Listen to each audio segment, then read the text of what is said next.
What if I am a part of a marginalized group and support him? Not saying I do, never heard of him until now. ...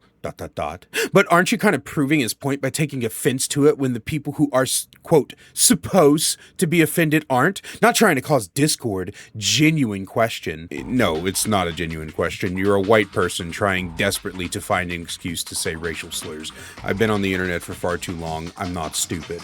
However, I am going to answer this question, not because I think it's going to change your mind or anything, but because I do want people who get faced with this kind of stupid gotcha to be prepared for an answer with an answer.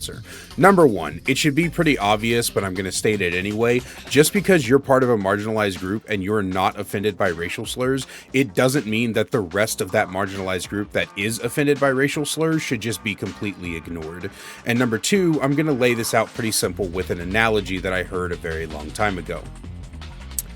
Imagine that there is a room of 100 people in front of you, and you have a button. When you press that button, 50 of those people receive a shock. It's not a big shock, it's not a massive one, it doesn't cause any long-term lasting effects, but it's still a shock. It hurts and it's uncomfortable. The 50 people in that room that don't get shocked really don't care if you press the button or not. They're not affected by it in any way. There's absolutely nothing that happens to them if you press it. They don't care. They even give you permission to press it. They give you the red button card. You're allowed to press it whenever you want because they say so.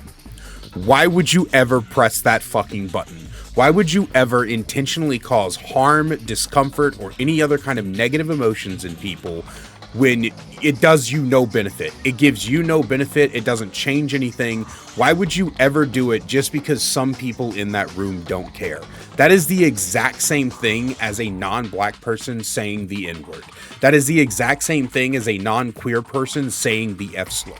Just because some black people tell you that they don't care, or you got the quote N-word pass in high school by your black friend who is just tired of arguing with you or whatever, it does not mean that you should go around saying slurs when you're not a part of the marginalized group that says them. And just because you're a marginalized person that doesn't care, quote unquote, about whether or not other people are using slurs, that does not give that person the right to continue to use slurs without being called out on their bullshit by other people. I'm not getting offended on other people's behalf. I'm speaking up for the marginalized groups that have told me that they're tired of having their voices ignored. I'm speaking up for people who have told me that they are tired of other white people not holding white people accountable for their actions. I am doing what I have been asked to do by these people, and you need to shut the hell up.